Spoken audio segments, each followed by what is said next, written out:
जमहूरियत में जमहूर को बेवकूफ बनाया जा रहा है। मोनार्की आने दे, बादशाह ज्यादा बेहतर नहीं होगी हमारे लिए। कोई इलेक्शन ऐसा नहीं है जिसके इलेक्शन के अंदर ताकत के मराकज ने अपनी ताकत का भरपूर इस्तेमाल न किया हो। हम इसलिए नहीं आए थे कि हम किसी गवर्नमेंट को शर्मिंदा करें या कुछ करें। One of the reasons we're here is we do both have these challenges, and so when we come together we can hopefully come up with solutions. मुझे अभी भी महसूस हो रहा है कि मेरी जान को खतरा है। वो डबल इंसिस्ट करते हैं कि आप डबल डोज लगाएं।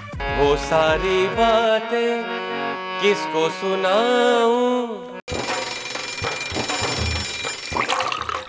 आजकल जिंदगी ही सुबह आउट ऑफ कंट्रोल है, दुनिया बोल है, दुनिया बोल है।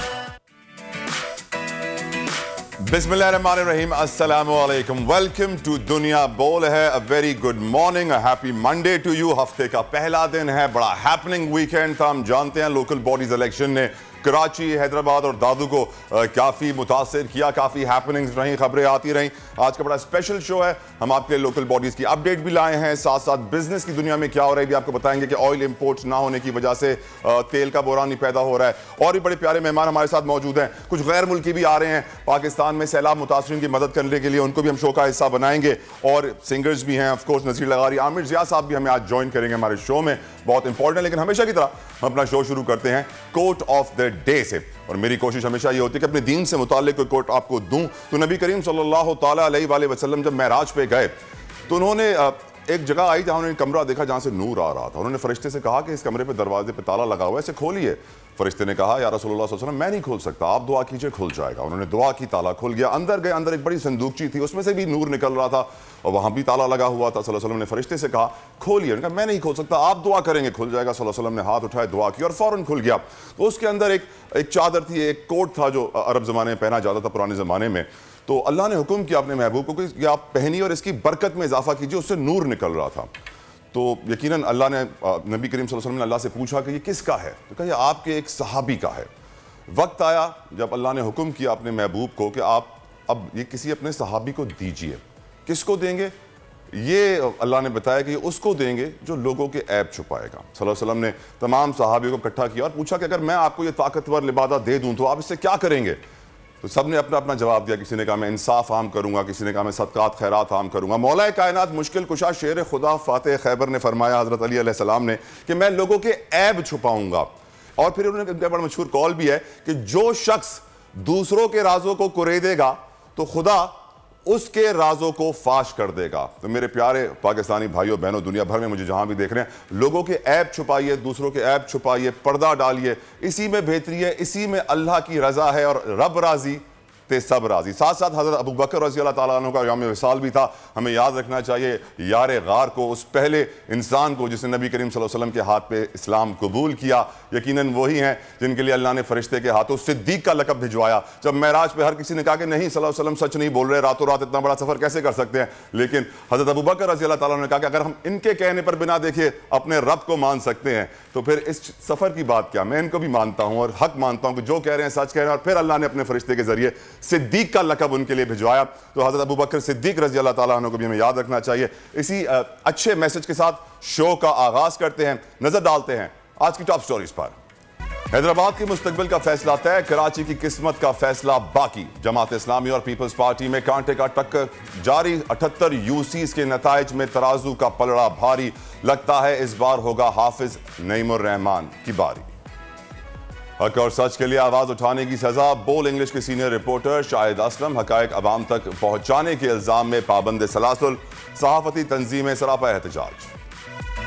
सिंध में सर्दी के साथ सैलाब मुतासरीन की मुश्किलात भी बढ़ गई। हुकूमत आलमी इमदाद की मुंतजिर। फलाही तंजीमें कोशिशें कर रही हैं लेकिन हम सबको अपनी अपनी जिम्मेदारी निभाना होगी। और क्या बर्न्स विक्टिम्स के लिए प्लास्टिक सर्जरी के बगैर इलाज मुमकिन है? कराची में कायम मुख्तलिफ क्लिनिक्स के दावों में कितनी सदाकत, जानेंगे आज के शो में।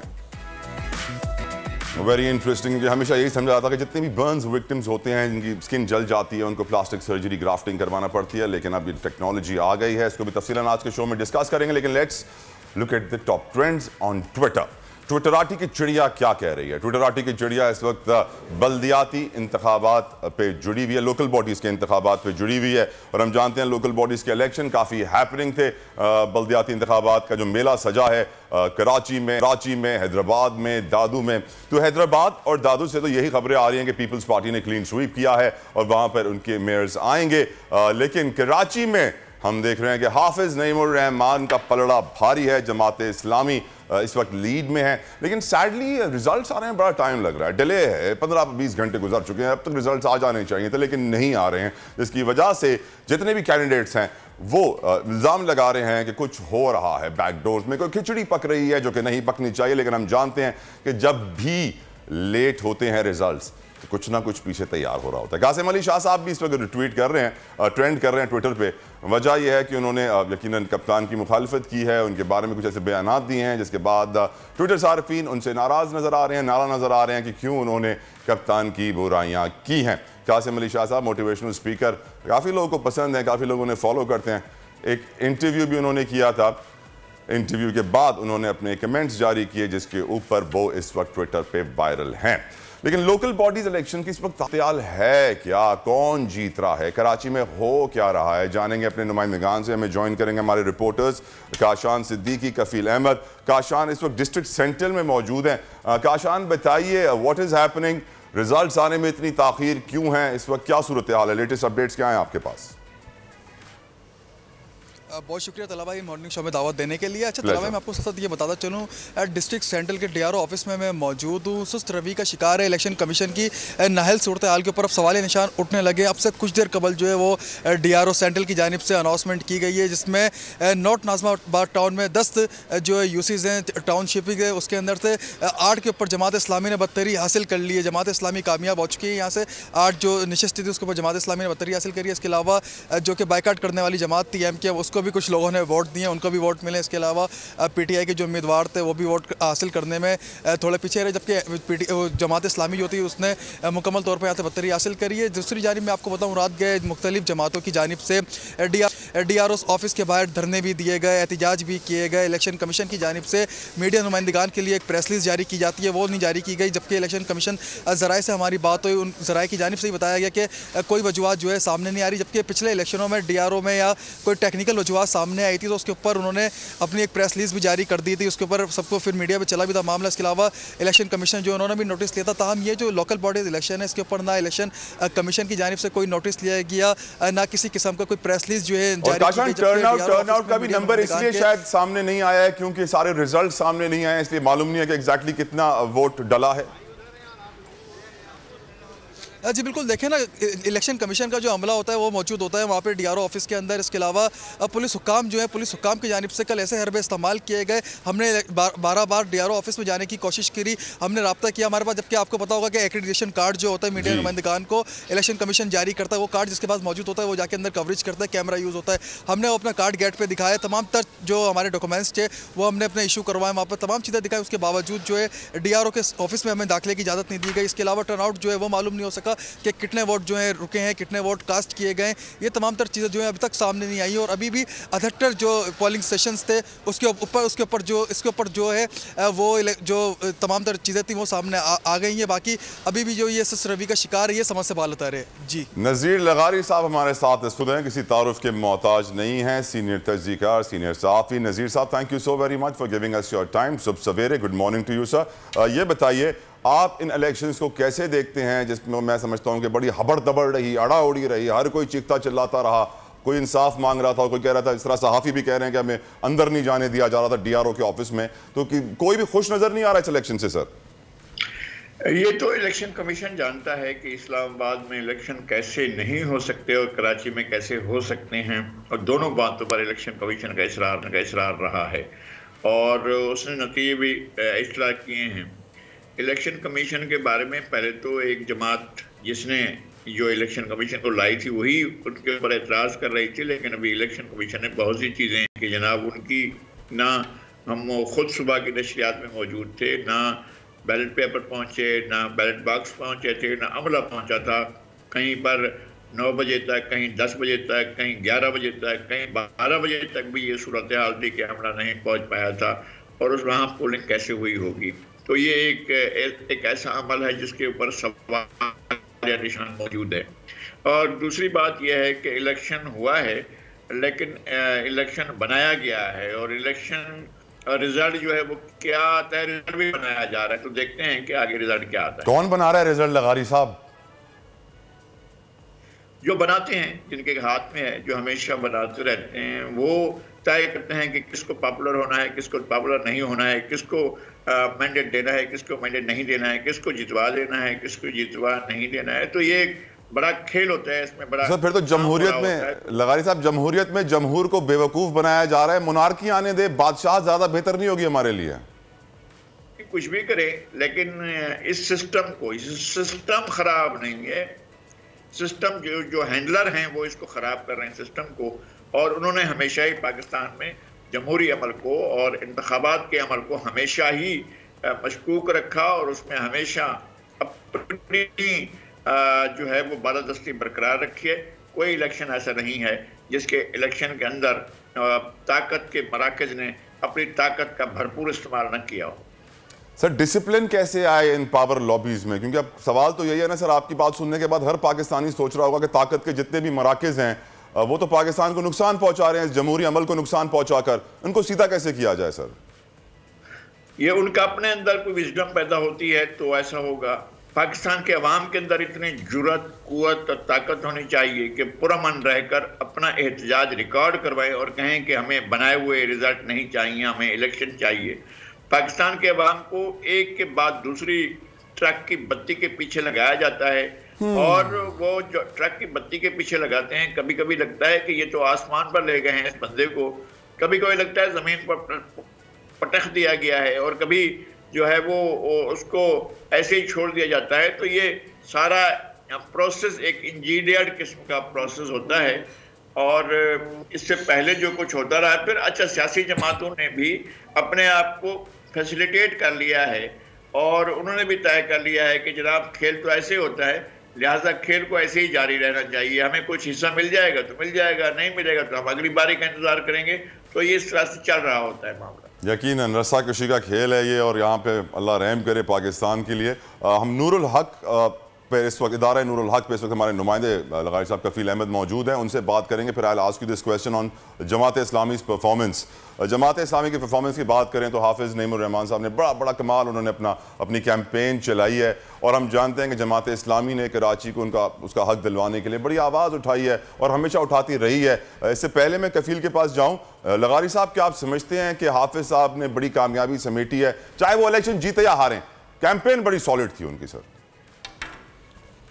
एक तो कैंपेन उन्होंने ऑर्गेनाइज्ड की और मॉडर्न जो है वो कैंपेन की उन्होंने, और तमाम ज़राए को इस्तेमाल किया उन्होंने, मीडिया के ज़राए को भी इस्तेमाल किया, डोर टू डोर वर्क किया और उन्होंने जलसे किए, रैलियां की और उसके साथ साथ उन्होंने कॉर्नर मीटिंग्स भी की हैं और बड़े भरपूर तरीके से किया है उन्होंने।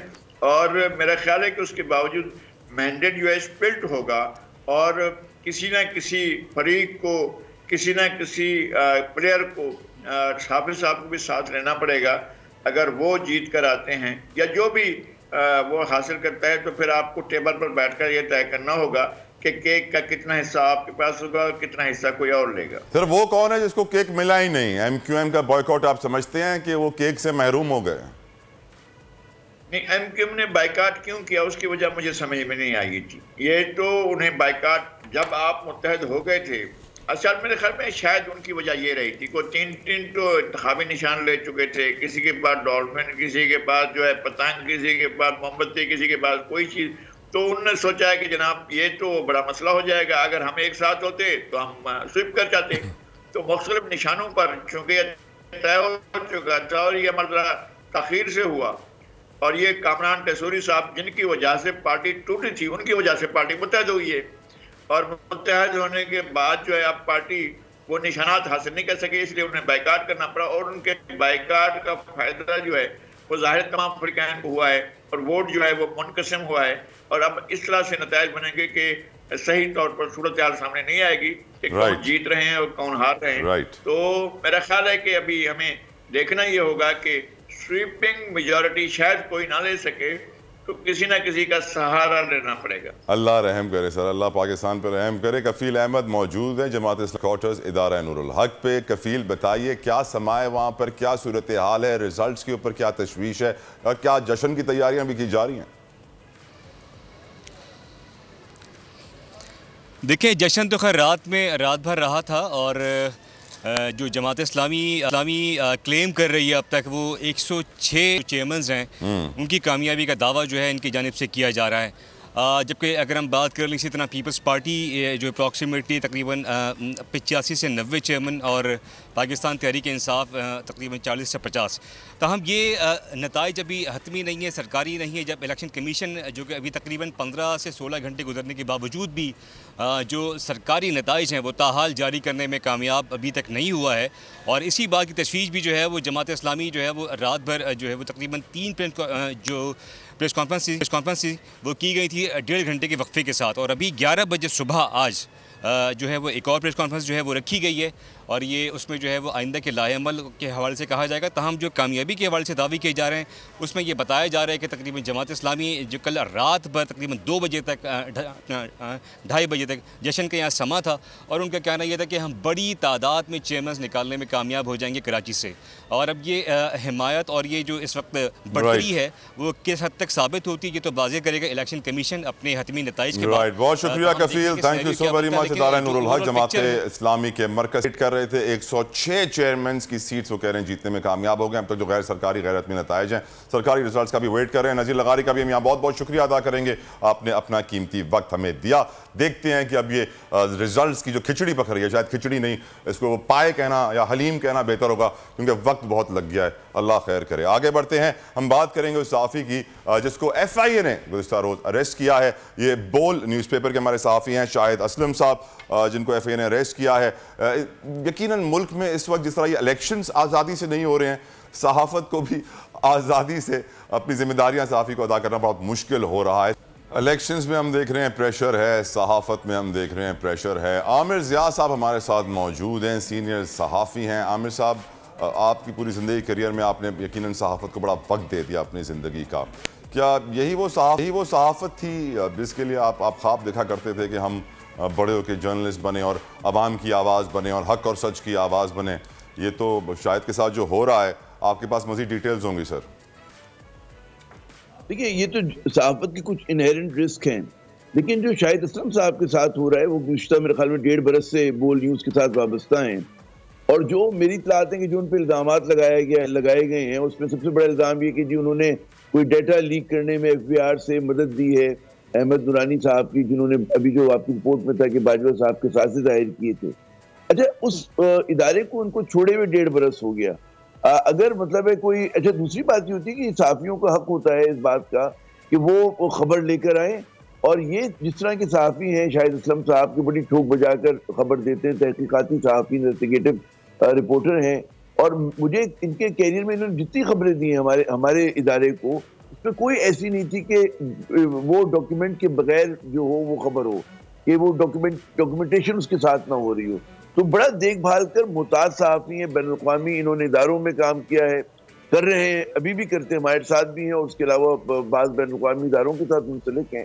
तो जो इनके साथ हुआ मेरे ख्याल में ज़्यादती है और उसको किस तराजू में देखना होगा जतोई साहब, वो ये है कि जब नून लीग की हुकूमत आई है, ये उसमें सहाफ़त के साथ, सहाफ़ियों के साथ और सहाफ़ी इदारों के साथ इसी किस्म का जुल्म हुआ है। कभी ये लोग जो है, मुझे अगर याद है कि 92 की अगर बात करें, उस वक्त से अगर हम गिनना शुरू करें चीज़ों को, तो सिडिशन चार्जेस इन्होंने किए थे। 98 में इनका तजाद हो गया था बाज़ इदारों से, तो इन्होंने फिर लोगों के ऊपर गद्दारी के मुकदमात कायम किए थे। अखबार 2-2 सफ़े के छप रहे थे, उसमें जो एडिटर्स को अगवा किया गया था, उनको मतलब जेलों में डाला गया था। ये सेकंड टाइम हुआ था, जब ये थर्ड टाइम उसमें पावर में आए थे। सेकंड टाइम आप कीजिएगा, थर्ड टाइम आए तो आपको याद होगा कि बोल न्यूज़ पे कितना बड़ा क्रैकडाउन हुआ था। तो इनका जो है एक अंदाज है कि उसमें मतलब है कि या तो सहाफ़ियों को दबा दो, उनका गला घोंट दो या खरीद दो। फिर आप देखें कि इसी अब जो आई, जब से PDM के साथ मिलकर आए, तो बिलाशुबा नून लीग की हुकूमत है। शरीफ साहब के साथ क्या हुआ, आप देखिए इमरान साहब के साथ क्या हुआ जो कि हमारे इदारे से वाबस्ता है, जमील फारूकी साहब के साथ क्या हुआ, और अनगिनत आपको साथ ही मिलेंगे कि जिनको टारगेट किया गया। तो मैं समझता हूँ कि नून लीग की एक रिवायत है उसको आज़ाद सहाफ़त, गैर जानिबदार सहाफ़त, ऑब्जेक्टिव जर्नलिज्म जो है किसी भी तरह से सूट नहीं करती है। तो जाहिर है कि पूरा जो मलबा गिरना चाहिए इस तनकीद का वो नून लीग पे गिरना चाहिए। आप मुझे बताइए कि उसने सहाफ़ी पे अगर कोई केस होता है डिफेमेशन का, लाइबल का होता है। अगर मैं गलत खबर दूं, अगर शाहिद असलम ने कोई गलत खबर दी होती, उसने कोई झूठा इल्जाम लगाया होता, तो आप उसको कानूनी कार्रवाई करें। सर सवाल ये नहीं है कि खबर गलत कैसे दे दी, सवाल ये है कि खबर दी कैसे तुमने। मैं यही अर्ज कर रहा हूँ कि जो सहाफ़ी पे दो केसेस बनते हैं, डिफेमेशन के और लाइबल लॉज बनते हैं, और कोई नहीं बनता, तो आप उसके ऊपर तो कोई कार्रवाई नहीं कर रहे। और फिर क्या वो खबर शाहिद असलम ने दी है, इसका भी साबित होना है। फिर जिस तरह से उसके प्राइवेट चीजें वो मांग रहे कि जी आप हमें पासवर्ड दें, कंप्यूटर का पासवर्ड दें, फोन का पासवर्ड दें, इंतहाई मतलब है कि आप ये देखिए ना कि आप पूरा जगहसाई का सबब बन रहे हैं। पूरी दुनिया में इसका एक वो हो रहा है कि जी सहाफ़ियों के साथ इस मुल्क में, इस नाम नेहाद जमहूरियत में, फ्लॉड डेमोक्रेसी में क्या सलूक हो रहा है। तो ये उसी तराजू में लेके तो इसको, और मेरे ख्याल में ना पहले ये लोग कामयाब हुए थे ना अब ये कामयाब होंगे। लोग सच बोलते रहेंगे, हकायक जो है। ज़िया साहब मैं ये सोचने पर मजबूर हूँ। अभी थोड़ी देर पहले नज़ीर लगारी साहब से बात कर रहा था तो उन्होंने बताया कि आज़ाद इलेक्शन नहीं हो रहे हैं, आप बता रहे हैं आज़ाद सहाफ़त नहीं हो रही है। मुझे तो नहीं लगता मुल्क में कोई भी आज़ाद है। जमहूरियत में जमहूर को बेवकूफ़ बनाया जा रहा है, बादशाह ज़्यादा बेहतर होती है। सर हमारे साथ मौजूद हैं जाहिद फारूक साहब इस्लामाबाद से, हमें अपडेट करेंगे शाहिद असलम के केस के हवाले से, आज उन्हें कौन सी अदालत में पेश किया जा रहा है। जाहिद साहब बताइए क्या इत्तलात हैं आपके पास।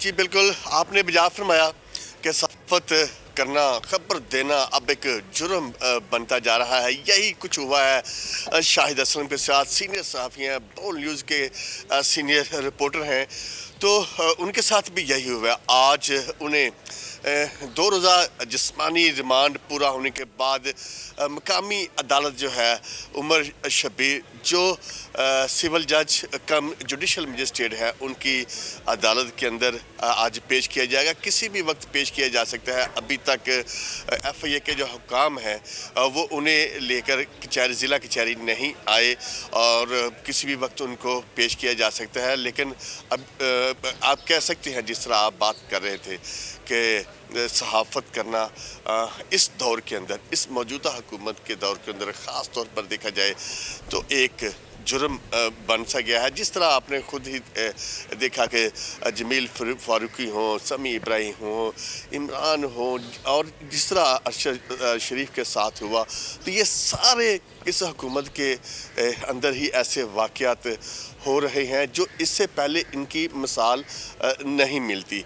आज मीडिया बिल्कुल इंतज़ार कर रहा है कि FIA काम आज दोबारा कोर्ट में आएंगे और फिर दोबारा उनके जो है रिमांड की वो 75 साल हो गए जाहिद साहब, 75 साल हो गए इस मुल्क को आज़ाद हुए हुए। आज भी हम आज़ाद जमहूरियत, आज़ाद सहाफ़त का जिक्र कर रहे हैं। बाबा आज़म मोहम्मद अली जिन्ना जिस तरह एम्बुलेंस में बिना पेट्रोल के अपनी जान से हाथ चले गए थे, इस दुनिया से चले गए थे। मुझे लगता है कोई और आज़ादी के लिए आएगा तो उसको भी यही मुश्किलात का सामना करना पड़ेगा। अल्लाह रहम करे। एक ब्रेक लेते हैं। Thank you so very much Aamir Zia साहब और जाहिद फारूक साहब, आपने तफसीलात से आगाह किया। एक ब्रेक लेते हैं। आजकल ज़िंदगी ही सुबह आउट ऑफ कंट्रोल है, दुनिया बोल है, दुनिया बोल है। वेलकम बैक टू दुनिया बोल है। यकीनन हम जानते हैं कि इस गुज़िश्ता दौर में जेनेवा कॉन्फ्रेंस हुई थी, डोनर्स कॉन्फ्रेंस, जिसमें पाकिस्तान की सैलाब मुतासरीन के लिए $10 अरब के करीब के प्लेजेस आए हैं। प्लेज का मतलब होता है वादा आया है। वादे के बाद हमें अपना बहुत सारा काम करना है। सैलाब ज़दगान की मदद के लिए हमें फीजिबिलिटी बना के उन डोनर्स को देनी है, वो अप्रूव करेंगे फिर 3-4 महीनों में, और ये तकरीबन 3 सालों में ये पैसा पाकिस्तान में लगेगा और इसका 90% हिस्सा कर्जों पर मुश्तमिल है। That means it's a loan, हमें वापस देना होगा। इवन दो कि आसान शराइत हैं लेकिन ये पैसा वापस देना होगा। एक ऐसे मुल्क के लिए जिसमें इतने सारे कर्जों का वजन पहले से ही हो, हर पाकिस्तानी जो पैदा होता है वो कर्ज में डूबा हुआ होता है। हम मजीद कर्ज ले आए, अल्लाह रहम करे पाकिस्तान के हालात पे। लेकिन हमारे साथ इस स्टूडियो में 2 बड़े प्यारे बेहतरीन गेस्ट मौजूद हैं। मैं तारुफ करवाना चाहूंगा अपने मेहमानों का। मेरे साथ हैं अनीला अली जो कि एक NGO से ताल्लुक रखती हैं, पाकिस्तान में और दुनिया में एजुकेशन के लिए पूरी जिंदगी अपनी वक्फ कर दी है, बड़ा काम कर रही हैं। और उनके साथ मौजूद है एडम राइनगोल्ड। एडम जो है अमेरिका से आए हैं, पाकिस्तान के सैलाब मुतासरीन के लिए काम कर रहे हैं। बड़ी खुशाइन बात है, दुनिया भर में पाकिस्तान के लिए काम किया जा रहा है। अल्लाह ताला हम पाकिस्तानियों को भी वही जज्बा दे जो इनके पास है। पहला सवाल लेडीज फर्स्ट, अनिला से पूछते हैं। Anila, what have you been doing? Tell us about yourself. आपकी ज़िंदगी में मैंने सुना आपने एजुकेशन को वक्फ कर दिया और एजुकेशन के लिए आप बड़ा काम कर रही हैं, हमें कुछ बताइए अपने बारे में। जी, first of all thank you for having me. Pleasure. और ज़रा सा मैं आपको बताऊं कि हम 6 साल से पाकिस्तान में काम कर रहे हैं। एडम मेरे साथ हैं, partner in education.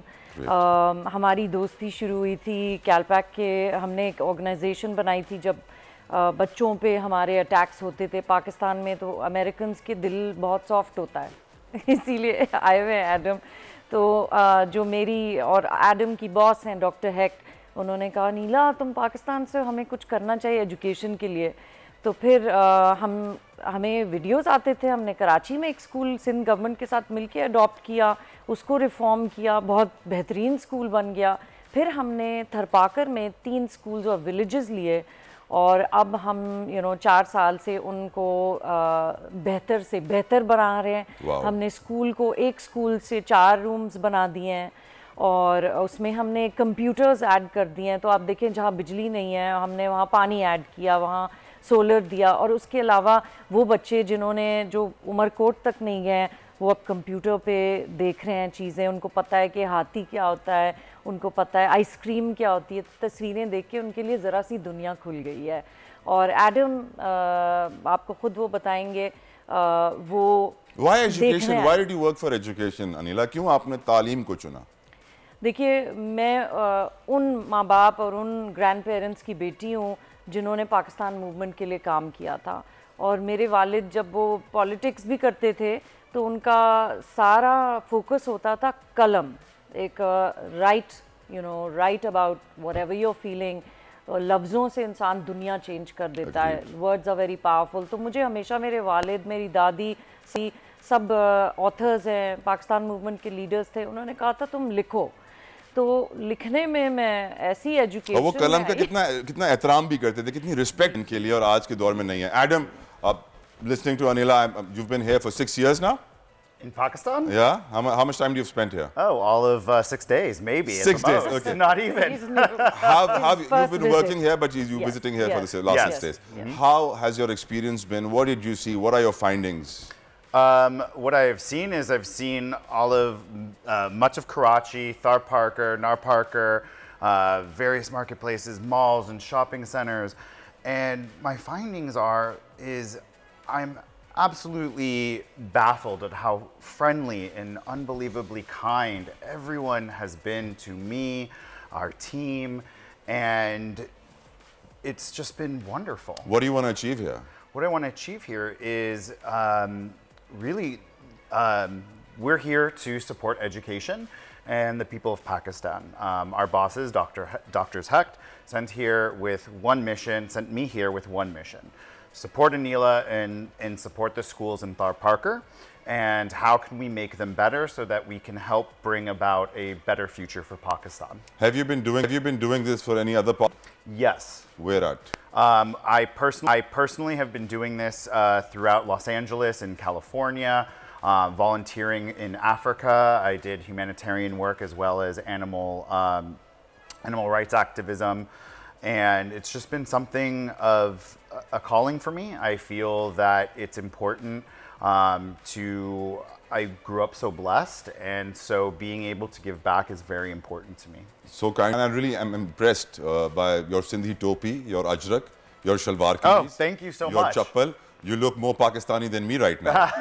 MashaAllah. So happy to see that. Thank you. Anila, हमें किस तरीके से ये जज्बा जो आप लोगों में है बाकी पाकिस्तानियों में भी लेकर आना है? How can we do that? मैं खुद चाहूँगी कि देखिए हमें रोल मॉडलिंग करनी है। इन दी एंड मैं ये हमेशा सोचती हूँ कि चले मैंने अपने बच्चे all grown up, they went to the best schools. एक मेरा बेटा UCLA गया, बेटी मेरी बर्कली गई, और मैं ये सोचती थी कि मैं भी वही बच्ची हो सकती हूँ जो थरपाकर में, लेकिन मुझे अल्लाह ने एक मौका दिया कि मैं अमेरिका जाऊँ, अपने बच्चों को एजुकेट करूँ, खुद मैं एजुकेट हूँ, तो I must give back. And I think हमारे लोगों में ये गिविंग बैक का जज्बा जब होगा जब हम अपनी मैंडेटरी करेंगे community service in high schools, in colleges के it should be a part of your grade, that where did you go and serve, Did you go and help people improve their lives in the underprivileged areas? America जो मैं समझती हूँ strong है वो इसलिए है कि वहाँ पर बच्चे वॉलंटियर करते हैं और ऐसे नहीं करते हैं कि उनके अंदर इनबिल्ट होता है कि let's volunteer, let's sell lemonade and give back to perhaps like the animal rights का, किसी कुत्ते को हेल्प कर लें, किसी इंसान को हेल्प कर लें, हर लिविंग थिंग की एक वैल्यू है। अनिला हमारा जो एजुकेशन सिस्टम है वो ही इतने लूप होल से भरा हुआ है, इतने पढ़े लिखे जाहिल हम पैदा करते हैं हर साल, चीटिंग हम खत्म नहीं कर पाते एग्जाम से, बचपन से मैं देख रहा हूँ चीटिंग होती है, या हर साल जो है न्यूज़ चैनल्स के ऊपर क्लिपिंग्स चल रही होती हैं और हर साल लोग हंस के बोलते हैं अभी तक चल रही है, वी लीस्ट बॉदर्ड, परवाह नहीं है हमें। हमारा एजुकेशन सिस्टम मुकम्मल तौर पर रॉटन है। Would you agree? मैं कहूँगी कि देखिए अगर हम स्टैंडर्ड कह दें एजुकेशनल सिस्टम इज़ रॉटन और हम भूल जाएं तो हम कभी चेंज नहीं कर सकेंगे। तो मैं समझूंगी जितनी मेरी responsibility as a Pakistani American, क्योंकि मैं एजुकेटर थी, मैंने जो भी अचीव किया अमेरिका में वो मैंने सीखा तो यहीं पाकिस्तान से। सो आई थिंक हम सब की कलेक्टिव रिस्पॉन्सिबिलिटी है। और ये कह देना हाथ धो के बांध के बैठ जाना एंड कहना no we are the change, you are the change, our children will make the change. हम अपने सर्कल में थोड़ा सा तो कर सकते हैं ना। अगर हर औरत जो वेल इस्टेब्लिश्ड है in Karachi, I would say let's talk about Sindh right now, अगर वो एक स्कूल सिंध गवर्नमेंट का अडॉप्ट कर ले, क्योंकि 2000 प्लस स्कूल्स हैं जो कि are in need of adoption. I know there is a lot of good going on, I know there are lot of women and men who are doing a lot of work, लेकिन बहुत सारी औरतें फारिग भी हैं। उनके पास एक गोल होना चाहिए कि चलो मैं एक स्कूल अडॉप्ट करूँगी, मैं इस गवर्नमेंट को हेल्प करूँगी। जब हमने 6 साल पहले कुर्तुबा प्राइमरी स्कूल लिया था बड़ी मुश्किलें थीं, और आप जो कह रहे हैं कि क्या क्या उसके स्टम्बलिंग ब्लॉक्स थे, you have a system that set up to fail and you have to challenge it. तो हमने चैलेंज किया और हमें गवर्नमेंट ने साथ दिया बिकॉज वो चाहते हैं कि कोई आके हेल्प करे, और हमने उसको चेंज किया। आज जो आप कह रहे हैं चीटिंग का सारा कुछ सिस्टम था, हमने कहा इनको निकालो, गवर्नमेंट ने उनको निकाला, इनको चेंज करो, इनको ट्रांसफ़र करो, गवर्नमेंट कोऑपरेटेड। क्यों? बिकॉज हमारी सिंसियरिटी ऑफ आवर एफर्ट्स थी।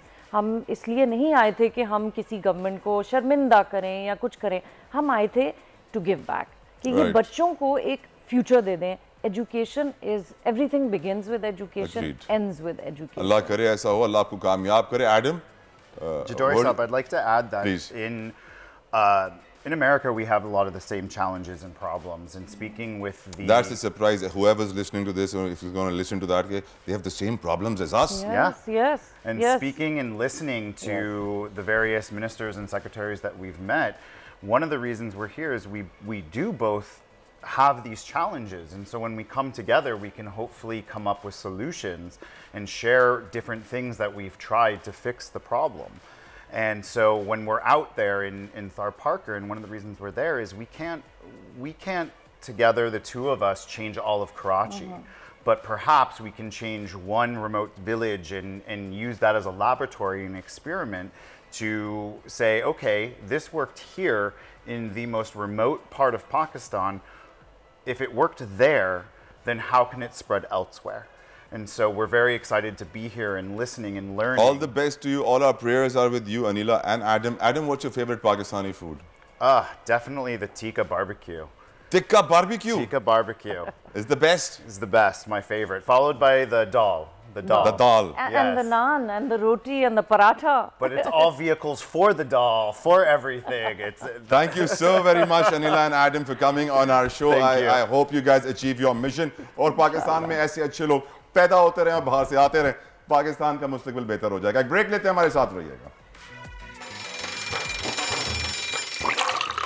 आजकल जिंदगी ही सुबह आउट ऑफ कंट्रोल है, दुनिया बोल है, तेरी दुनिया बोल है, तेरी दुनिया बोल है। वेलकम बैक टू दुनिया बोल है, और हम बात करेंगे दादू का एक इलाका है मेहड़। जहां इस दफ़ा बल्दियाती इलेक्शन में PTI के कैंडिडेट ने कामयाबी हासिल की है। उनको जतोई मेरे बड़े अच्छे दोस्त भी हैं, उनको कामयाबी की मुबारकबाद देता हूं। लेकिन जो इस वक्त खबर मैं आपके साथ शेयर करने जा रहा हूं वो 5 साल पुरानी है, इसी इलाके की मेहड़ की, जहां एक कौम की बेटी के ख़ानदान वालों को कत्ल कर दिया गया। मैं बात कर रहा हूं उस कौम की बेटी की, इसका नाम है उम्मे रुबाब, जो 5 साल से अदालतों में इंसाफ के लिए धक्के खा रही है। आज भी उनकी पेशी है, अल्लाह उनको इंसाफ दे। लेकिन जब तक हमारी अदालतों का निज़ाम सही नहीं होगा, मुल्क में लोगों को इंसाफ नहीं मिलेगा, मुल्क आगे नहीं बढ़ सकता। अगर हम 20-20, 25-25 साल अदालतों के चक्कर लगाते रहेंगे तो अंदाज़ा कीजिए कितना पैसा, कितना वक्त चाहिए इन अदालतों से इंसाफ लेने के लिए। बट सैडली हमारे मुल्क का निज़ाम है, ऐसे ही चलता रहेगा, कोई पूछने वाला नहीं है। सिर्फ अल्लाह में मुझे उम्मीद है, यहाँ के हुक्मरानों में मुझे बिल्कुल उम्मीद नहीं है। ये एक उम्मे रुबाब कौम की बेटी बड़ी बहादुर है, बड़ी दिलेर है, तभी ये खड़ी हुई है इंसाफ के लिए। नहीं तो न जाने कितनी ऐसे उम्मे रुबाब हैं जो खामोश बैठ जाती है, जानती हैं कि ताकतवर लोगों के सामने क्या आवाज़ उठाना, अपना वक्त ज़ाया करना, पैसा ज़ाया करना, they actually can't do anything. लेकिन उम्मे रुबाब, यकीनन मैं सलाम पेश करता हूँ आपको, आप बड़ी बहादुर इस कौम की बेटी हैं जो इंसाफ के लिए खड़ी हुई हैं। उम्मे रुबाब 5 साल के बाद निज़ाम को ये मालूम पड़ा कि जिस SHO के खिलाफ आप बोल रही थी, जो SHO कानून का रखवाला था, वही कानून की धज्जियां उड़ा रहा था। 5 साल के बाद ये मालूम पड़ा कि उस SHO के खिलाफ कार्रवाई की जाए। न जाने और कितने साल लगेंगे आपको अपने वालिदैन और अपनी फैमिली के इंसाफ के लिए उम्मे रुबाब?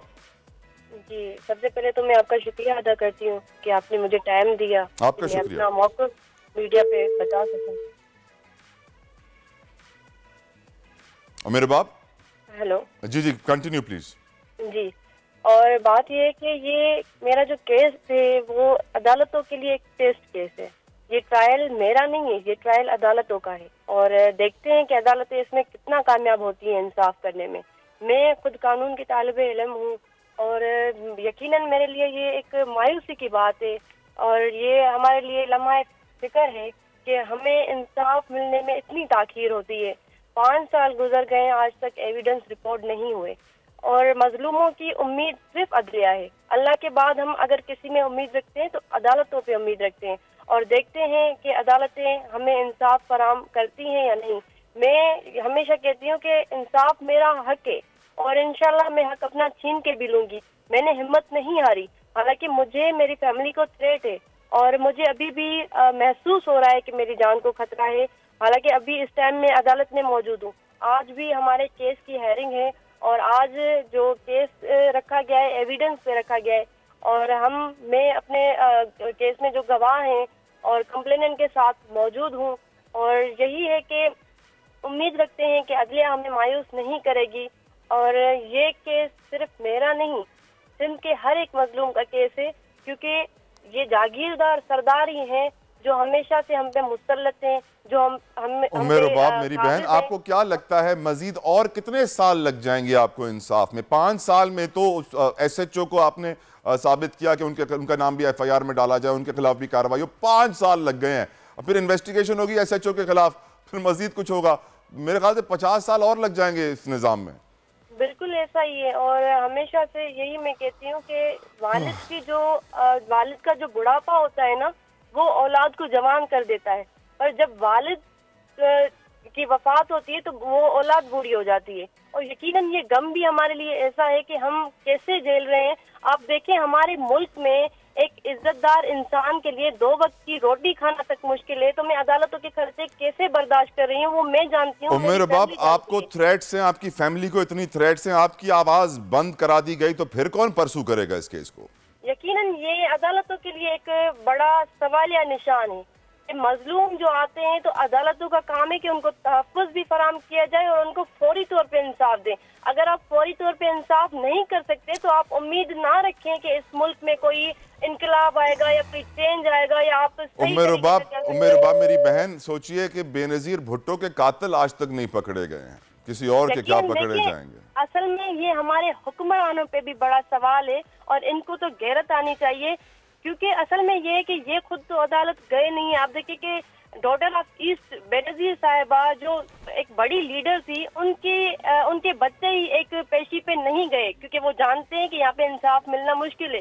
तो उनको एहसास भी नहीं है कि उम्मे रुबाब के किन किन मुश्किलात को फेस कर रही है। हालांकि आप देखिए कि उनको तो, मैं एक सिंध की बेटी हूँ, हमारी पूरी हुक्मरान जमातों को एक होके मेरे इंसाफ के लिए आवाज बुलंद करनी चाहिए, पर मेरे लिए वो रुकावटें बने हैं रूलिंग पार्टी की, क्योंकि 2 MPAs हैं जो मेरे वालिद साहब, दादा और चचा की कातिल हैं और उनके खिलाफ मैं खड़ी हुई हूँ। और ये मैं वाज़ेह पैगाम देना चाहती हूँ कि मैं किसी से डरने वाली नहीं हूँ, मैं अल्लाह की जात में उम्मीद रखती हूँ, क्योंकि मुझे ये पता है कि एक मजलूम का खून जो है वो रायगान नहीं जाता। कयामत तक मेरी बहन, हक को बातिल की ये जंग जारी रहेगी। इसीलिए कहते हैं ना, इस्लाम जिंदा होता है करबला के बाद, क्योंकि करबला से हमें हक को बातिल का सबक सीखना है। मैं दावत भी दूंगा आपको, कभी आइएगा हमारे शो में। हमारा प्लेटफॉर्म हमेशा आपके लिए हाजिर है और हम कोशिश करते हैं कि हम हक की आवाज़ उठाएं और हक को अपने शो पर भी बुलाएं और अदालतों से दरख्वास्त करते हैं कि खुदारा इंसाफ अगर 25 साल बाद मिलना है, अगर करोड़ों रुपए खर्च करके बाद मिलना है, तो हर कोई यही बोलेगा अदालत के बाहर कहीं फैसला कर लो, 2-4 रुपए खर्च कर लो।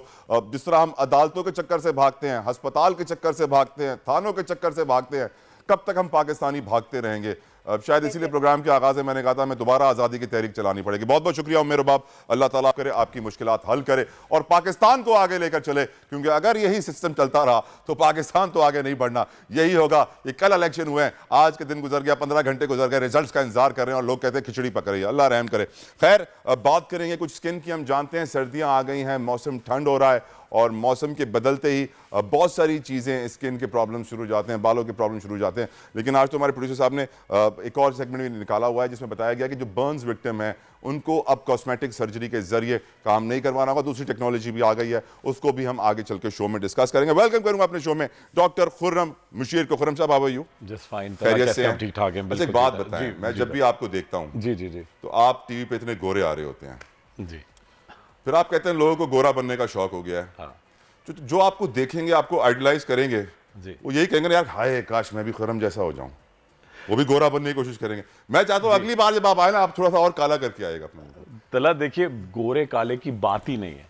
मैं आपको बताऊं, देखिए आपको अट्रैक्टिव लगना चाहिए। मैं ये लोगों से बात करता हूं, हमारे यहाँ पता नहीं क्यों कॉम्प्लेक्स है। और आपने जो बात की ना कि गोरा होने के लिए हम लोग क्या करते हैं, क्या करते हैं कि चेहरा जला लेते हैं।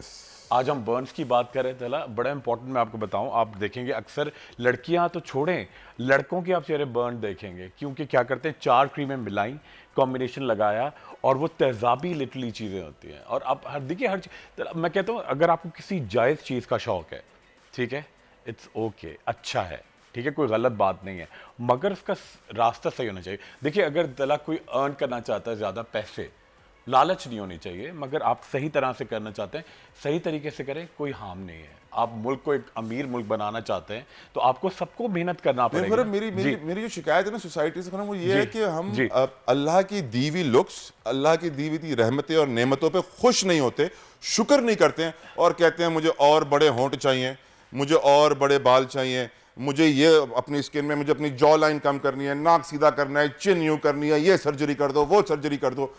हमें शुक्र अदा करना चाहिए जो अल्लाह ने हमें दिया। एक पता ये एक एज अ नेशन अभी जितने नकली बाल पाकिस्तानी लगवाते हैं कोई नहीं लगाता, जितने बाल मर्द हमारे काले करते हैं दुनिया में कोई नहीं करता। और हमारे यहाँ एक बड़ा ट्रेंड ये कि शुक्र नहीं है थोड़ा सा।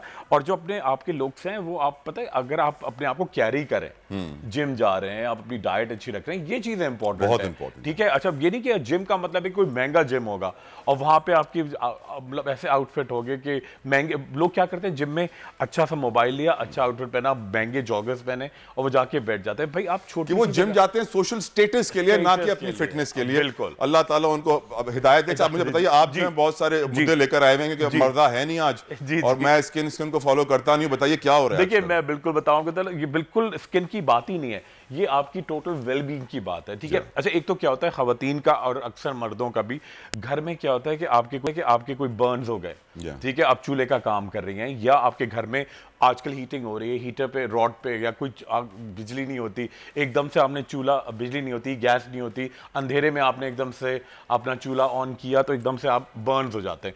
पहली बात यह कि आप जब भी डॉक्टर के पास जाएं उससे पहले आप जहां भी बर्न होता है वो एरिया फौरन ठंडे पानी में आप उसको डिप कर दें, तो उससे मजीद ये होगा कि आपकी पेनिट्रेशन नहीं होगी बर्न की। सेकंड चीज, टूथपेस्ट बहुत जबरदस्त रेमेडी है, ठीक है, आपको जहां बर्न होता है फौरन वो लगाएं। थर्ड चीज बड़ी इंपॉर्टेंट है, कोई ऑयली चीज ऐसी होनी चाहिए जैसे घर में आपके मक्खन होगा, देसी घी होगा, ऑयल होगा, वो करे। थर्ड चीज बड़ी इंपॉर्टेंट है कि जी फौरन क्या करते हैं लोग कि जी अपने गूगल जाके ऐड करते हैं और सेल्फ मेडिकेशन को, सिल्वर नाइट्रेट बड़ी जबरदस्त चीज है मगर एक कॉन्सेंट्रेशन में रिक्वायर्ड होती है। लोग क्या करते हैं घर में जाके खुद ही गूगल से लेके सेल्फ मेडिकेशन करके उसको कीलॉइड्स, बर्न्स बना लेते हैं, ठीक है। और सबसे इंपॉर्टेंट बात यह है कि लोग कहते हैं जी मेरा जब बर्न हुआ है तो मैं उस पर लेजर कराऊंगा, ठीक है। लेजर का एक हमारे यहाँ 2 दिन गुजर गए, 3 दिन गुजर गए जी, लेजर से वो दाग भी चला जाएगा और हमारे यहाँ वही आप देखते हैं हालांकि वो जो ऑब्सेशन है कि जी रंग बड़ा फेयर होगा जब आप लेजर की तरफ जाते हैं। अच्छा, एक तो लोग गूगल करें, गूगल करना कोई बुरी बात नहीं है मगर आप उसके लिए सही चीज़ों के लिए करें। गूगल करें आपके लेजर फॉर एशियन स्किन, एशियाई जिल्द के लिए आप लेजर का क्या इंपैक्ट होता है। लोग अभी आप देखें लड़कियों का अक्सर देखें आप चेहरे पे गैर जरूरी बाल आते हैं, ठीक है, या लोग क्या करते हैं जी थोड़ा सा फ्रैक्टल्स आ गए, फौरन लेजर कराएंगे बर्न के निशान के लिए, उससे हमारी पिगमेंटेशन और आती है। कुछ चीज़ें अंग्रेज़ों के लिए हैं, ठीक है, उन्होंने अपने लिए, उन्होंने साइंटिफिकली बड़े एडवांस हैं वो, हमारे यहाँ वो चीज़ें नहीं हैं, ठीक है। थर्ड चीज़ बड़ी इंपॉर्टेंट है कि जी आप जाके लेज़र कराने के बाद आप लोग समझते हैं कि हमारी एक ट्रेंड ये है कि जी जितना भी धूप का एक्सपोजर होगा ना वो खिलेंगे।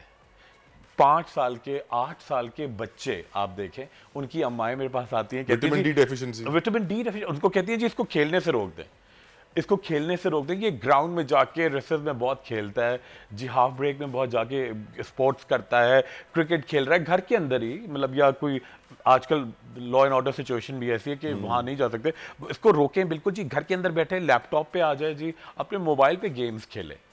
अच्छा देखिए बड़ी इंपॉर्टेंट बात है, वो जो आपका थोड़ा सा आपको सूरज लगता है उससे बच्चों की हाइट इंक्रीज होती है, उससे बच्चों की बोन इंक्रीज मतलब डेंसिटी इंक्रीज होती है, ऑस्टियोपोरोसिस जाती है, आपके अंदर नशो-नुमा बच्चों की बढ़ती है, मेंटल लेवल। अच्छा एक तो हमारे यहाँ कॉम्बिनेशन जो आ गया ना बच्चों को, एक तो जंक फूड, ठीक है, आप देखिए मुस्तकिल जंक फूड। कल भी मतलब संडे को मैं क्लिनिक करता हूँ तो पेरेंट्स ला रहे हैं जी इसको अभी जाके पता नहीं, एक तो इसको मल्टीपल उन चीज़ें बताई जो एक बड़ी कॉमन हमारी उसकी हैं कि जी ये मैक खाना है, वो मैक खाना है, ठीक है। उसके बाद बच्चों की आप मेंटल लेवल भी आप देखें, उनकी ग्रोथ तो होती नहीं, मेंटली भी वो बड़े सिक हो जाते हैं, ये बड़ी इंपॉर्टेंट बात है। अच्छा मैं एक लोकल रेमेडी घर में लोगों को बताना चाहता हूँ, ठीक है, हम सर्जरी के लिए जाते हैं, ठीक है, कॉस्मेटिक सर्जरी, कॉस्मेटिक लोग क्या हमारे यहाँ समझते हैं कि जी कॉस्मेटिक सर्जरी से आपकी पूरी शक्ल बदल जाएगी, ठीक है। बर्न्स के लिए तो एक अलग चीज़ है, प्लास्टिक सर्जरी होती है, लोग समझते हैं कि जी शक्ल बिल्कुल।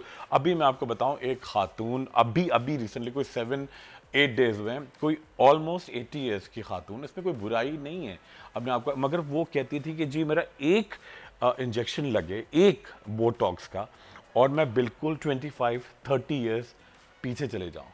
तो देखिए ये आप उसके लिए क्या करते हैं, वो डबल इंसिस्ट करते हैं कि आप डबल डोज लगाएं। अच्छा बोटॉक्स क्या होता है, वो पैरालाइज करता है आपकी मसल्स को, ठीक है, पैरालाइज करने में कोई बुराई नहीं है, टू सम एक्सटेंट सही है, मगर आप एक सर्टन एज होती है, एक सर्टन डोज होती है। आप एक मैं कहूँ कि जी मुझे 10 दिन खाना नहीं मिलेगा, मैं एक दिन में 10 दिन का खाना खा लूँ तो इवेंचुअली वो बड़ा किलिंग होगा आपके लिए। इसी तरह लोग क्या करते हैं कि जी फॉरेन तौर पे कॉस्मेटिक्स इस तरह के यूज़ करते हैं जो इवेंचुअली आपको बर्न कर देते हैं। तो बड़ी इंपॉर्टेंट बात ये कि आप अपने डॉक्टर के मशवरे से करें और ऑब्सेस्ड होने की बिल्कुल ज़रूरत नहीं है जी। पर ऑब्सेस्ड तो हम लोग पैदाइशी हैं ना खुरम, सही कह रहे हैं हम ऑब्सेस्ड तो पैदाइशी हैं, हम बचपन से ही जो है वेस्टर्न कम्युनिटी को देखकर उनके ब्रांड्स फॉलो करते हैं। आज तक कोई पाकिस्तानी ब्रांड बना नहीं, वेस्टर्न कम्युनिटी के आइडल्स और हीरोज को देख के अपना हीरो बना लेते हैं, हमारा अपना तो कोई हीरो बना नहीं। पता इसकी वजह मैं बताऊं, थोड़ा सा मुझे लगता है कि हमारे यहाँ इनसिक्योरिटी बहुत है, हम कहते हैं हमारे एहसास से कम तरी, हम कम है वो ज्यादा है, हम एक तो ये भी है। और दूसरा पता है हमारे यहाँ क्या है कि जी अब आप एक हमारी एक इवेंचुअली क्या होगा कि जी आप सक्सेसफुल हो रहे हैं, ठीक है, मुझे होता है कि जी मैं तो सक्सेसफुल नहीं होऊंगा, मैं हार्ड वर्क नहीं करूंगा, आपको नहीं होना चाहिए, बाहर कोई हो जाए दैट्स ओके, कोई इशू नहीं है। तो ये बड़ा इंपॉर्टेंट इशू है, आप हार्ड वर्क। अच्छा हमारे यहाँ एक तो पैटर्न भी हो गया ना, ओवरऑल लोगों ने देखते हैं हम सोसाइटी में जो हाई अप्स हैं वो हार्ड वर्क के बगैर हैं, मेजॉरिटी जी हाँ, जो हम देखते तो पैदाइशी रईस, हाँ, तो हम लोग ने कमाए थे मैं उड़ाऊंगा, हाँ, तो हम लोग समझते हैं कि जी जो भी है वो गलत तरीके से है और सिर्फ मैं जो हूँ वो सही हूँ, ठीक है। ये भी एक मेरी नजर में प्रॉब्लम यह है कि हम लोग मैं का जिक्र ज्यादा करते हैं, मेरा घर, मेरी गाड़ी, मेरा बैंक अकाउंट, और हम मेरी कास्ट, मेरा मेरा मेरा रिवाज, मैं कौन से कबीले से हूं, वो पाकिस्तान का नहीं सोचते। कि हम एक मिनहसल कौम, वन यूनिट बने, पाकिस्तानी बने और पाकिस्तान को आगे बढ़ाएं। अच्छा, कुछ हम अपना बिजनेस सेगमेंट शामिल करेंगे यहाँ पे, उतार चढ़ाव, और आपको बताएंगे कुछ बिजनेस अपडेट्स ये हैं कि इस वक्त ऑयल एडवाइजरी काउंसिल ने खत लिखा है वजारत खजाना को और कहा है कि अगर तेल की इंपोर्ट्स की एलसीज अभी ना खोली गई तो आने वाले 5 से 6 हफ्तों के बाद पाकिस्तान में तेल की किल्लत पैदा हो जाएगी। यानी पाकिस्तान में एक तेल का बहरान भी आने वाला है। आटे के बहरान के बाद, महंगाई के बहरान के बाद, बिजली गैस के बहरान के बाद अब तेल भी नापैद होने वाला है। मुर्गी वैसे 1000 रुपए किलो हो गई है, तो फिर अब पेट्रोल भी गायब हो जाए तो क्या बड़ी बात होगी। लोग गुजारा कर लेंगे, धक्का देंगे, इलेक्ट्रिक गाड़ियों पे आएंगे या फिर वापस सीएनजी गैस पे गाड़ी चलाने की कोशिश करेंगे। लेकिन हमें याद रखना चाहिए कि पावर सेक्टर सर्कुलर डेट जो है वो इस वक्त 4000 अरब पर जा पहुंचा है। 2600 अरब ऑयल के हैं, 1400 अरब गैस के हैं, और ये सर्कुलर डेट अगर इसी तरह बढ़ता रहा तो मुल्क की तबाही में पावर सेक्टर का बहुत बड़ा हाल होगा। मुल्क के मुआशी हालात में अगर पावर सेक्टर को सही नहीं किया गया तो हम कभी अपने पैरों पर नहीं खड़े हो पाएंगे। पावर सेक्टर से जुड़ी एक और खबर मेरे पास, खैबर पख्तूनख्वा का इलाका है बंदा दाऊद शाह टाउन, जहां पर एक जमीन से गैस निकली है और वहां पर क्योंकि गैस की इतनी शॉर्टेज है, लकड़ियां इतनी महंगी हैं, तो लोग प्लास्टिक की थैलियों में गैस भर के लेके जा रहे हैं। जी हां, जो कि इंतहाई खतरनाक है, जिसकी वजह से धमाके हो रहे हैं, लोग मर रहे हैं। लेकिन क्योंकि मुल्क का निज़ाम ऐसा है, हालात ऐसे हैं, आप देख सकते हैं कि इन प्लास्टिक की थैलियों में लोग गैस भर भर के लेके जा रहे हैं क्योंकि उनके पास और कोई रास्ता नहीं है। उस एक थैली के जरिए 2-4 घंटे गुजर जाते हैं। एक और बिजनेस से जुड़ी बड़ी खबर आपको मैं दूं कि 19 अरब रुपए बेनजीर इनकम सपोर्ट प्रोग्राम के 143,000 सरकारी मुलाजमीन में बांट दिए गए हैं। 2020 में यह पकड़ा गया था और फिर FIA ने अपनी इन्वेस्टिगेशन कंप्लीट कर ली है। ऑडिटर जनरल ऑफ पाकिस्तान ने यह रिपोर्ट अपनी पब्लिक अकाउंट्स कमेटी में जमा करा दी है कि बेनजीर इनकम सपोर्ट प्रोग्राम के 19 अरब रुपए सरकारी मुलाजमीन में बांट दिए गए हैं। बहुत बड़ा घपला है। मैं हमेशा से कहता हूं कि BISP में पहले 100 अरब से शुरू हुए थे हर साल, अब 350-400 अरब हर साल बांटे जाते हैं। अगर इसी पैसे से फैक्ट्रियां खड़ी की जाती, कारखाने बनाए जाते, लोगों को रोजगार मिलता, मुल्क की प्रोडक्शन में इजाफा होता तो कितना बेहतर होता। लेकिन सैडली हमारा मुल्क की जो हुक्मरान हैं, जो पॉलिसी मेकर्स हैं, वो चाहते ही नहीं है कि मुल्क आगे बढ़े, इसलिए मुल्क का ये हाल है। Business update. खुर्रम मशीर, मैं आपसे एक और सवाल पूछना चाहूंगा। ये बताया जा रहा है कि अब ऐसी टेक्नोलॉजी आ गई है कि जो बर्न्स विक्टिम्स होते हैं, जिनकी स्किन जली हुई होती है, वो बिना सर्जरी के भी सही हो सकती है। बिल्कुल बिल्कुल, देखिए वो तो बड़े अच्छे प्रोसीजर्स है। एक ऑक्सीजन थेरेपी होती है, ठीक है, फ्रूट एक्सट्रैक्ट्स होते हैं, जो आपके पूरे पील्स होते हैं, उससे आपके जो बर्न्स होते हैं बहुत डीप नहीं, जो अगर आपके टिश्यूज डैमेज हो गए, आपकी मसल तक रप्चर हो रही है, तो उसके लिए तो आपको सर्जरी के लिए जाना ही पड़ेगा। मगर आपके सुपरफिशियल मार्क्स होते हैं, स्कार्स होते हैं, पिगमेंटेशन होती है, या आपके थोड़ा सा डिफॉर्मिटी हो जाती है कि जी नोज में कोई आपकी नॉस्ट्रल्स की साइड पे बर्न हो गया, या कोई आपकी आई लैशेस जाके यहाँ पे कीलॉइड डेवलप हो गया, जो आपकी स्ट्रिक्चर्स फॉर्मेशन है कि आपकी आंख प्रॉपर नहीं खुल सकती, वो डेफिनेटली आपके उनसे क्लियर हो जाते हैं। लाइपोलिटिक इंजेक्शंस हैं, ऑक्सीजन थेरेपी है, फ्रूट पील्स हैं, ठीक है, केमिकल एब्रेशंस हैं, ठीक है, वो केमिकल मतलब कि कोई बहुत तेज नहीं, बहुत माइल्ड, जो आपकी बॉडी के लिए रिक्वायर्ड है। इन तमाम चीज़ों के लिए अगर आप यूज़ करते हैं तो आपको कोई ज़रूरत नहीं है कि कॉस्मेटिक सर्जरी के लिए जाएं। मगर अगर कोई कंडीशंस ऐसी हैं तो आप उनको अवॉइड नहीं कर सकते, क्योंकि अगर आप इन चीज़ों पे लगे रहेंगे तो 4-5 साल बाद आपके लिए डिफॉर्मिटी डेवलप होगी, इवन आपके लिए थोड़ा इमोबिलिटी हो सकती है, क्योंकि अगर आपकी फिंगर्स बर्न हो गई हैं, तो अगर आपने इसको प्रॉपर मेंटेन नहीं किया तो आप काम करने के लायक नहीं होंगे। तो ये एक, या अक्सर आप देखिए जो बर्न्स होते हैं, बर्न विक्टिम्स होते हैं, तो जब उनके हाथ बर्न होते हैं तो आप पूरा ओपन नहीं कर पाते, ठीक है, एल्बोज या नी का एरिया होता है, तो वो आपको सर्जरी जरूर करवानी है। बाकी चीजें आप मेंटेन कर सकते हैं। कॉस्मेटिकली तो बहुत उसमें चीजें ऐसी आ गई हैं कि आपको कोई इशू नहीं है, मगर आप खुद उसको प्रॉपर्ली मेंटेन करें तो उसका रिजल्ट बहुत अच्छा आता है। Thank you so very much doctor Khurram, आप हमारे साथ हमारे शो पर आते रहते हैं, हमें ऑब्लाइज करते हैं और हम बड़े खुश होते हैं हमारे शो पे आते हैं, आपके एक्सपर्ट ओपिनियन जानते हैं। एक ब्रेक का वक्त हुआ है, ब्रेक लेते हैं, ब्रेक के बाद प्रोग्राम जारी रहेगा, हमारे साथ रहिए। आजकल जिंदगी ही सुबह आउट ऑफ कंट्रोल है, दुनिया बोल है, तेरी दुनिया बोल है। Welcome back and it's time for weather updates. मौसम सर्द है और शिमाली इलाकों के साथ साथ बलोचिस्तान में भी कड़ाके की सर्दी पड़ रही है। पिछले 24 घंटों में कालाम -14, ज़ियारत -11 और कल्लात में -10 डिग्री रिकॉर्ड किया गया है। बलूचिस्तान से आने वाली सर्द हवाओं ने सिंध के बेशतर इलाकों को भी अपनी लपेट में ले लिया और कराची भी इसके जेर असर है, जिसके बाद गुज़िश्ता रात कराची में फिर सर्दतरीन रात रिकॉर्ड की गई। अहम शहरों के दर्जा हरारत की बात करेंगे तो कराची में कम से कम आज दर्जा हरारत 12, लाहौर में 3, इस्लामाबाद में 1, कोयटा में -4 और पेशावर में 1 डिग्री सेंटीग्रेड रहने का इम्कान है। लेकिन कराची में ठंड हवाएं जब से आई है गुज़िश्ता रोज से हम देख रहे हैं कोल्ड वेव वीकेंड पे चली है। रात को टेम्परेचर 7, 8, 9 के करीब जा रहा था। सबसे पहले जब बच्चे स्कूल के लिए निकल रहे थे तो आवाजें आ रही थी ठिठुरने की, सबके हीटर ऑन है। लेकिन यकीनन गैस की शॉर्टेज ने सबको परेशान किया हुआ है, जिसकी वजह से घर के चूल्हे नहीं चल रहे, गीजर नहीं चल रहे, गर्म पानी नहीं आ रहा नहाने के लिए, लोग बड़ी मुश्किलात का शिकार हैं। मौसम बदल रहा है, आप भी अपने कपड़ों को बदल लीजिए क्योंकि आप भी गर्म कपड़े नहीं पहने तो ठंड लग जाएगी। ये थी मौसम की सूरत हाल। एक ब्रेक, फिर वापस आते हैं। आजकल जिंदगी ही सुबह आउट ऑफ कंट्रोल है, दुनिया बोल है, तेरी दुनिया बोल है। कभी मैं सोचता हूँ कुछ न कुछ कहूँ, फिर ये सोचता हूँ क्यों ना चुप रहूं। कभी मैं सोचता हूँ कुछ न कुछ कहूँ, फिर ये सोचता हूँ क्यों ना चुप रहूं। हो जिंदगी में ऐसे भी लोग मिलते हैं, देखते ही आंखों को अच्छे लगते हैं। आरज़ू ये होती है अब न कह सकूं, इसीलिए तो कभी मैं सोचता हूँ कुछ न कुछ कहूँ, फिर ये सोचता हूँ क्यों ना चुप रहूं। यकीनन हम अपने प्रोग्राम में आर्टिस्ट, म्यूजिशियन, म्यूजिक को प्रमोट करते हैं और मेरे साथ एक बड़े कमाल इस वक्त सिंगर मौजूद हैं, कल्ब अली मेहदी साहब, जिनका हम शुक्रिया अदा करेंगे कि वो हमारे शो पर आए। अली भाई, क्या रहा आपकी ज़िंदगी का सफ़र, कैसे पहुंचे इस मकाम पर, उस्ताद कौन थे, कितने साल सारे गामा पाधा नीसा किया? सर बहुत शुक्रिया सबसे पहले आपका कि आज आपने अपने प्रोग्राम में मुझे इनवाइट किया, और मैं उस्मान भाई का, राज साहब का बड़ा मशहूर हूँ कि जब वो आए तो उन्होंने मेरा नाम भी यहाँ इस शो में अनाउंस किया। और ये शौक़ जो है मुझे अपने फादर को देखकर, माशाल्लाह, मोहम्मद सरवर मेहदी उनका नाम है और गज़ल गायकी मेहदी साहब के शागिर्द हैं, और मैं भी मेहदी साहब से इंस्पायर हुआ, खान साहब मेहदी साहब से। और चूँकि कुछ तरबियत मेरी हाजी अलवेला साहब जो फिल्म स्टार हैं उनके साथ रही, तो उस वहाँ से वो माशाल्लाह गाते भी बहुत अच्छा थे, एक्टर तो वो खूब थे ही, लेकिन उनका गाना भी बहुत अच्छा था। सो मैडम नूरजहान जी को फिर इसी तरह से मुलाकात हुई, इसी तरह से खान साहब नुसरत साहब से मुलाकात हुई, तो उसके साथ साथ घर में भी तालीम चलती रही।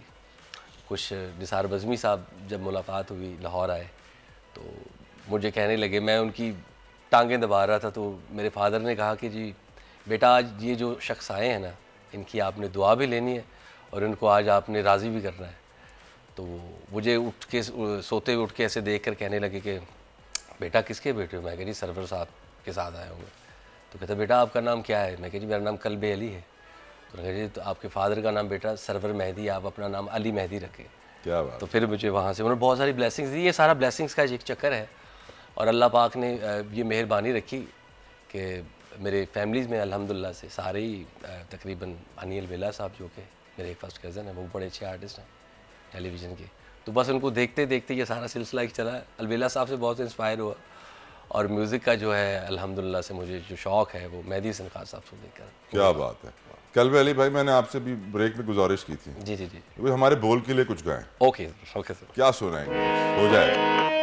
बोल म्यूजिक बोल, बोल म्यूजिक बोल, बोल म्यूजिक बोल, बोल म्यूजिक बोल, बोल म्यूजिक बोल, बोल म्यूजिक बोल, बोल म्यूजिक बोल, बोल म्यूजिक बोल, बोल म्यूजिक बोल, बोल म्यूजिक बोल, बोल म्यूजिक बोल, बोल म्यूजिक बोल।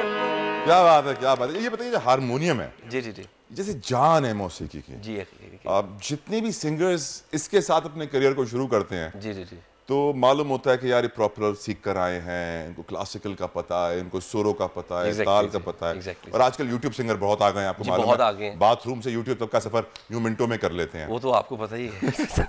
ऐसे में हारमोनियम को जिंदा रखना इसमें कितना जरूरी है सर? बहुत मुश्किल, क्योंकि बेसिक जितनी भी पाकिस्तान और पूरे पाको हिंद में जो कंपोजिशंस बनी हैं वो हारमोनियम के ऊपर बनी है। इवन के जो बड़े गुलाम अली खान साहब थे, और जब बड़े गुलाम अली खान साहब यहाँ से हिंदुस्तान गए तो लता जी उनकी शागिर्द हुई, और उन्होंने भी कंपोजिशंस को जो देखा है वो हारमोनियम के ऊपर नौशाद साहब, जो कि मेरा फैमिली बैकग्राउंड है हिंदुस्तान से, माशाल्लाह, मेरे दादो जो हैं वो उनके रिलेटिव थे माशाल्लाह, और इस तरह से नौशादी साहब, शाद अली नौशादी साहब से पहले मैं सीखा। फिर मास्टर अनायत साहब जो कि मेरे दादा के उस्ताद थे, फिर मेरे फादर जो हैं वो मेहदी हसन खान साहब के शागिर्द थे। तो उनको देखकर, उनको सुनकर, मतलब मुझे बहुत मुश्किल लगता था। मैं जब स्कूल जाने लगता था सुबह उठकर, तो मैं साहब ये मैडम नूर जहाँ जी गा रही होती थी, तो मुझे बड़ा सुकून मिलता था। तो मेरी रूह में उतरती थी वो चीज़ ना, मेरा जी चाहता था कि मैं इस गानों का कुछ हिस्सा बनूं या उसको कल्बे अली भाई, वो तो दौर ऐसा था ना कि जब आर्टिस्ट की पहचान थी, इज्जत थी, अपॉर्चुनिटीज थी, एक्सपोजर था, मौका मिलता था। आज का दौर कैसा है? आज का दौर सर बहुत ही मतलब फास्ट तो है ही, लेकिन म्यूज़िक को जो समझने वाले लोग हैं ना वो बहुत, हालांकि जो कर भी रहे हैं ना वो इसको प्रॉपरली सीख कर नहीं आ रहे, उसको समझ कर नहीं आ रहे। उस्तादों की जो एक रिस्पेक्ट होती थी, और अभी तक तो जो मैं करके आ रहा हूँ, मैं तो अपने उस्तादों की रिस्पेक्ट करके उन्हीं से सीख के आ रहा हूँ जितना भी, और अभी तक सीख रहा हूँ, और आगे भी यही मेरा ज़िंदगी का एक है कि मैं इंशाल्लाह सारी ज़िंदगी सीखने में गुजर जाती है इंसान की। बड़े गुलाम अली खान साहब का ये कहना था कि जब मेरी म्यूज़िक को समझने की बारी आई तो मेरी एज ख़त्म हो गई, तो ये उनका कहना था। तो मैं जिस चीज़ से ज़्यादा इंस्पायर हुआ वो लता जी, मेहदी हसन खान साहब, मैडम नूर जहाँ जी, फरीदा खानम जी, ये सारे वो नाम है जो मेरे फेवरेट हैं सीनियर्स। अच्छा, आपके पास वापस आऊंगा मैं कल्बे अली भाई, लेकिन हमारे साथ हमारा एक सेगमेंट होता है हमेशा, अच्छा जी, हमारे शो में सितारों के हवाले से। माशाल्लाह, उनसा शाह हमें ज्वाइन करती हैं, हमें ज्वाइन कर चुकी हैं। Thank you so very much Unsa for giving us your time. And Unsa, as you know, आज वर्दा है नहीं, वर्दा होती हैं तो आपसे मीठे मीठे सवालात करती हैं, मैं होता हूं तो मुश्किल मुश्किल सवालात करता हूं। अब पहला मेरा आपसे मुश्किल सवाल ये है, as you know I am not a believer of horoscope, tarot card, astrology, numerology, मौलाई हूँ तो बस मौला को ही मानता हूँ। ये बताएं कि टैरो कार्ड्स किसने इजाद किए, कहाँ से आए, what is the history behind tarot cards? जी अस्सलाम वालेकुम, गुड मॉर्निंग तलहा। मौला के तो हम सब जो है वो मानने वाले हैं, इसमें कोई शक नहीं है। लेकिन बात ये है कि ये भी एक नॉलेज है, एक साइंस है, टैरो कार्ड्स है, एस्ट्रोलॉजी है, न्यूमरोलॉजी है, और ये बहुत पुराना कदीमी जो है वो इल्म है। और जैसे हम दूसरे सब्जेक्ट स्टडी करते हैं, साइंस, सोशल स्टडीज़, इंग्लिश, इस्लामियात, इसी तरीके से ये भी एक सब्जेक्ट की तरह ही है। और ये मिस्र, उनसा कैमरा बंद हो गया आपका, उनसा कैमरा बंद हो गया है, प्रोड्यूसर साहब कह रहे हैं कैमरा ऑन कर दें प्लीज। अच्छा So, इस साइंस का शौक आपको कैसे पड़ा? Who introduced you cards? देखिए, मुझे तो इतना टाइम हो गया है, 12 साल हो गए इसको, और शौक मुझे इसी तरह हुआ कि मैं भी प्रेडिक्शन करवाने के लिए ही गई थी, और क्यूरियोसिटी होती है कि क्या होने वाला है, या आपकी लाइफ जो है अगर कुछ प्रॉब्लम में चल रही होती है तो थोड़ा सा होता है कि डायरेक्शन मिल जाती है, गाइडेंस मिल जाती है। और जब मैंने अपना टैरो करवाया था तो बड़ा एक्यूरेट हुआ था, बहुत एक्यूरेसी थी, यानी कि 95% एक्यूरेसी थी। तो मुझे भी बड़ा सरप्राइज हुआ, और मैंने कहा कि इसको सीखना चाहिए। तो वैसे भी स्टार में स्कॉर्पियो, द स्कॉर्पियंस जो है उनका बड़ा कनेक्शन होता है इन चीज़ों से। तो बस फिर ऐसे ही इत्तफाकन मैंने सीखा, और लेकिन ये बस प्रोफेशन बन गया आहिस्ता आहिस्ता। क्या बात है। ये मुझे बताइए, इलेक्शंस की प्रेडिक्शंस दे दीजिए। पंजाब में भी इलेक्शन होने हैं, केपीके की हुकूमत तहलील होनी है, बल्दियाती लोकल बॉडीज इलेक्शन भी हो रहे हैं, क्या प्रेडिक्शंस हैं आपकी उनसा? देखिए, इलेक्शंस तो कल हुए हैं, जैसे कि मैंने लास्ट आपके शो पे ही प्रेडिक्ट किया था। आपने वर्दा ने सवाल किया था कि इलेक्शंस होंगे भी या नहीं होंगे, और मैंने कहा था इलेक्शंस बिल्कुल मुझे टाइम पे नजर आगे भी देखिए मुझे नजर आ रहा है। इलेक्शंस जो है मजीद जो प्रोविंसेस हैं उसमें भी होते हुए नजर आ रहे हैं। एम्प्रेस का कार्ड है, एस ऑफ पेंटिकल्स का कार्ड है, और यहाँ पर थ्री ऑफ वॉन्ड्स का कार्ड है। तो आपको इलेक्शंस होते हुए नजर आ रहे हैं। टाइम पे कराची में मेयर कौन आ रहा है? नजर आ रहे हैं। और कराची में मेयर कौन आ रहा है? Jamaat Islami, peoples party, PTI? Last जो मैंने प्रिडिक्शन की थी उसमें मैंने बताया था कि सारी जो भी तीनों पार्टीज हैं वो मिलकर हुकूमत बनाती हुई नजर आ रही हैं, लेकिन अगर मुझे यहाँ पर जमात इस्लामी की स्ट्रेंथ नजर आ रही थी कराची में। और जहां तक आपका सवाल था तो मुझे लगता है कि इन इलेक्शन से हालात जो है वो थोड़े पॉजिटिविटी की तरफ, बेहतरी की तरफ जाते हुए नजर आ रहे हैं। और इलेक्शन के बाद जो भी मेयर वगैरह अनाउंस होंगे तो मुझे लगता है कि कराची के लिए और दूसरे सूबों के लिए थोड़ा बहुत मुझे काम होता हुआ नजर आ रहा है। इनके कराची में तो बिल्कुल भी कोई काम नहीं होता है, लेकिन यहाँ पर वो पेंटिकल्स की एनर्जी है एनर्जी वीक, लेकिन ये कि थोड़ी बहुत इम्प्रूवमेंट करने की कोशिश करेंगे। इलेक्शन ईयर है ना, क्वाइट ऑब्वियस उनसा, क्योंकि अब जब भी इलेक्शन का साल आता है आप देख रही हैं इस पर कराची में यूनिवर्सिटी रोड के ऊपर काम शुरू हो गया, पैच वर्क शुरू हो गया, खड्डे बंद कर रहे हैं, वो इलेक्शन से पहले अपनी इज्जत बहाल करने की कोशिश करते हैं। मुल्क का मुस्तकबिल कैसा है? माशी हालात तो तबाही के दयाने पर हैं, अब महंगाई ने गरीब का कीमा निकाल दिया, खून चूस लिया है, मुल्क बचेगा? देखिए, बहुत सारे जब भी हम कहीं बैठते हैं सोशल सर्कल में, इतनी ज्यादा ये बातें हो रही हैं आजकल के मुल्क जो है डिफॉल्ट कर लेगा, बैंक करप्ट हो जाएंगे, बैंक लॉकर्स वगैरह सारे बंद हो जाएंगे। लेकिन मेरे पास जो एनर्जी आ रही है, क्वीन ऑफ पेंटिकल्स की एनर्जी है, 5 ऑफ वॉन्ड्स की एनर्जी है, 7 ऑफ कप्स की एनर्जी है, तो ऐसी बात नहीं है। ये सारे, मैं तो ये कहती हूँ कि अफवाहें हैं और इन पे तवज्जो देनी चाहिए। मुल्क डिफॉल्ट तो नहीं करेगा, अभी भी मुझे लगता है कि मुल्क में काफी कुछ है। और यहाँ पर 5 ऑफ वॉन्ड्स की एनर्जी नजर आ रही है कि लोग चैलेंजेस मुझे नजर आ रहे हैं, इकोनॉमी जो है वो स्टेबल होती हुई नजर नहीं आ रही, क्योंकि आगे जो कार्ड है वो वोटर का कार्ड है, तो स्टेबिलिटी नजर नहीं आ रही। लेकिन ये है कि खतरा नहीं है मुल्क को, यानी हम ठीक है, मुल्क को डिफॉल्ट होने का खतरा नहीं है, लेकिन स्टेबिलिटी नजर नहीं आ रही। Thank you so very much Unsa Shah for precious time. और यकीनन अगर खतरा नहीं है, स्टेबिलिटी भी नहीं है, अल्लाह रहम फरमाए। वापस चलते हैं कल्ब अली की जानिब। कल्ब अली हमारे साथ मौजूद हैं और हमारे प्रोग्राम का वक्त भी तमाम हो रहा है, लेकिन हम चाहते हैं अपने प्रोग्राम के अख्ताम पर आपको एक खूबसूरत आवाज़ और एक खूबसूरत गाने के साथ छोड़े जाएँ। कल्ब अली मेहदी साहिब जी, एक कंपोजिशन मैंने की थी और उसका जो एक मैंने कहा था कि उस्मान भाई पर पिक्चराइज किया जाए, सुनाइए। लास्ट पे मैं एक गज़ल मैन साहब की मैं आपकी पेश करूँगा। हो गया है नशा साथिया प्यार का, हो गया है नशा साथिया प्यार का, नींदों में भी सपनों में भी, हर लफ्जों में भी, फूलों में भी, खुशबू तेरी जा बजा,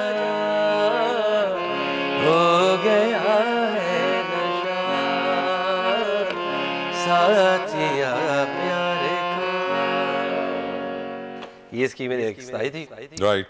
और एक आप से मुझे छोड़ के जाने के लिए, आप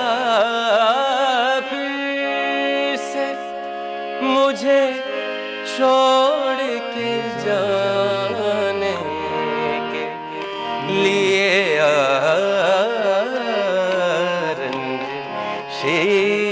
से दिल ही दुखाने के लिए रंजिशी से